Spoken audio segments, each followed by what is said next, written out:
Hello, I'm Melissa Samard and I have chose Women in Child Trafficking.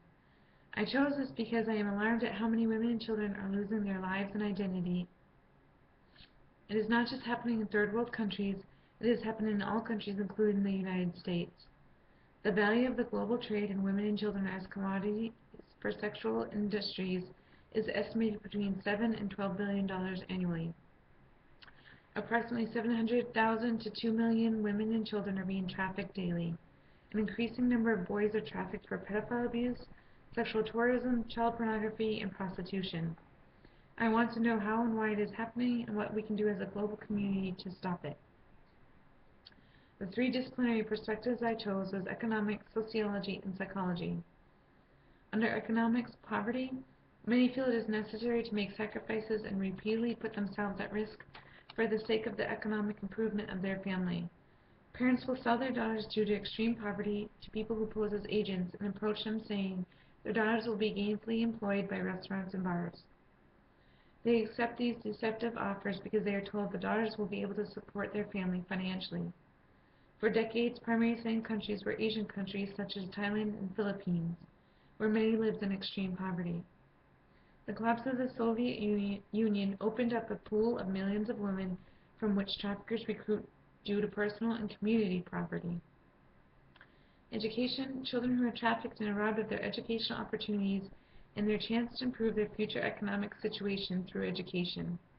Sociology: culture impacts human trafficking. For example, the core values of the Asian culture emphasize family. The concept of filial piety stresses that children are to be obedient, submissive, respectful, and to take care of their parents and self-sacrifice for the greater good of their family. These conditions of the culture create obligations to financially support the family. Also, Asian cultures favor boys over girls, often viewing girls as property, a negotiable item that they can use for trade, selling, and bargaining. The Western stereotype created demand for Asian girls and women to be trafficked into commercial sex work because they believe Asian girls are obedient, submissive, shy, eager to please, and exotic. These stereotypes increase the demand for Asian girls and subsequently trafficking into the sex industry. Psychology: traffickers use psychological manipulation and coercive methods to maintain control over their victims and to make their escape virtually impossible by destroying their physical and psychological needs and defenses. Some methods are physical, sexual, and psychological abuse, violence, isolation, deployment to areas unknown to them, dependence on alcohol and drugs, controlled access to food and water, and monitoring through the use of cameras, weapons, and dogs. Case studies have reported emotional effects among trafficked women and children, such as depression, hopelessness, guilt, shame, flashbacks, nightmares, loss of confidence, lower self-esteem, social isolation, post-traumatic stress disorder, substance abuse, anxiety, and even suicide. Children who are exposed to complex trauma are increased risk for a number of symptoms and behavioral characteristics. This includes attachment, biological integrity, emotional regulation, dissociative adaptations, behavior and cognitive functioning, and self-concept. Individual, national, and global role. On the individual role, when you suspect something, you should report to Homeland Security or your local government. Also, at an individual and community level, psychologists and sociologists can work with victims' families in the community on reintegrating the victims back into society. Even looking at surrogate families as an option if they feel too disgraced to return back to their own community or if their community won't have them. Nation's role: the nation's role is to build a protective environment for children and women and will require the government to acknowledge that trafficking is a violation of human rights. United Nations Children's Fund and the abuses associated with CSE are rooted in the marginalization of women, gender-based discrimination, and male-controlled structures that do not condone the commercialization of women and children. The field of psychology can play a crucial role in advancing this agenda. On a global role, as a result of globalization, there is a greater access to air travel and transportation, creating a larger and more expansive national and international network and linkage to sex tourism. Technology such as the advancement of the Internet and the World Wide Web contributes to an increase in trafficking into the sex industry and child pornography. resulting in greater access and choices for commercial sex and trafficked persons. Because women and children trafficking happens in all countries, it is important to go beyond one's own country and community in an attempt to impact a broader spectrum that includes both sending countries such as Ukraine and Thailand and recipient countries such as the United States. Given the magnitude of human trafficking, sociologists need to work with other disciplines such as economists, sociologists, international lawyers, historians, geographers, educators, anthropologists, and public health professionals to eliminate the abuse of power. Political and policy concerns. Psychologists must use advocacy skills in elimination of the abuse of power. Psychologists and other care providers must find a mechanism to provide feedback to policymakers as a means to advocate change. The work must involve challenging and changing governmental and international policies that impact vulnerable women and children, as well as pressuring multinational organizations to develop programs to support alternative work options for gainful employment for victims through vocational training and education. Past national and international laws have not specifically focused on commercial sex compared to illegal domestic work or labor. Furthermore, current laws tend to be punitive rather than protective.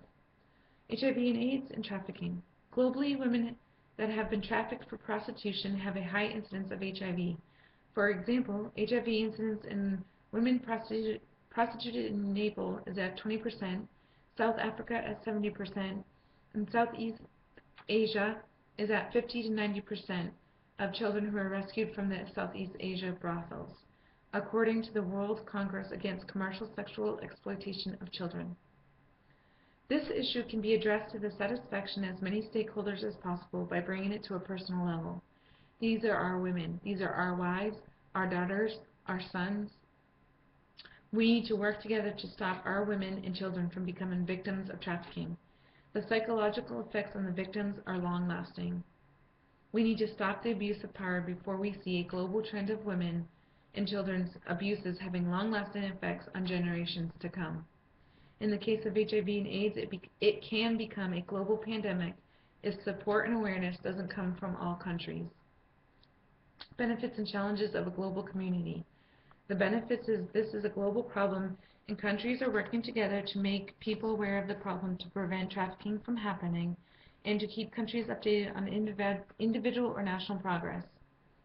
This is helpful because it allows the communities and countries to address the problems together, so show others solutions and progress, and allows nations to use what other countries are doing that works. The challenge is that because it is a global issue is that it is hard to get every country on the same page regarding policies, updates, and progress. Different countries have different regulations and laws on what is allowed. Different cultures don't value their women or children as much as other cultures. This slows the progress on stopping trafficking. Some countries don't feel it is a big deal and therefore put less time and energy in fixing the problem. Communication. Psychological and sociological research and consultation could focus on promoting gender equality in countries with higher rates of child trafficking. The role of men creating and maintaining demand, effective media to create awareness and to combat child trafficking, and related issues associated with commercial sex exploitation, including HIV and AIDS. The use of global news media such as websites that are dedicated to women child trafficking awareness can inform the reader when they access the World Wide Web about what trafficking is, who it affects, actions that can be taken, and policies that are in place as well as ones that are being created. Social networking creates an awareness in all individuals to see what different cultures are experiencing. It allows them to show compassion and support to encourage others to step up and help. Social networking is powerful. If you have people posting a website on trafficking or support the stop of trafficking to their main page, others are going to view it, like it, and may post it to their main page. This spreads through friends and families and the web rapidly. The best method for communicating information is by the use of psychologists and sociologists training teachers, parents, community members in the appropriate skills to combat child trafficking. They can do this by seminars, online teaching, training programs, videos, and websites. Evaluation.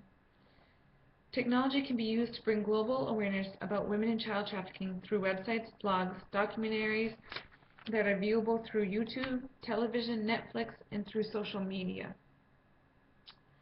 Positive aspects of technology are that it can bring awareness on the issue globally and almost simultaneously. Some countries may not know how big the problem is. With many websites, local and international organizations, policies, and protection acts, they can view the web to get more information. The negative aspects: technology allows people to be bought for sex via the World Wide Web and Internet, allowing greater access to the quantity of sexual options and increased demand for sexual services. The digital divide between rich and poor regions and countries also allows abuse of power. This is allowing easier access to women and children and harder to combat trafficking. In the case of women and child trafficking, I do not find the positive aspects of technology outweigh the negative aspects at this time. People can remain virtually anonymous through the web while creating a demand for women and children to become trafficked for sexual exploitation. I think with as many organizations and websites that are dedicated to making people aware of the negative effects of trafficking, it is still a major concern, and with technology, it has just made it easier in new ways to exploit children and women into trafficking. For every one way the government finds to block a sex trafficking or exploitation site, another 3 ways are invented so they can remain anonymous. This is a multi-billion-dollar business, and there are people dedicated to making sure these sites continue making money. Thank you.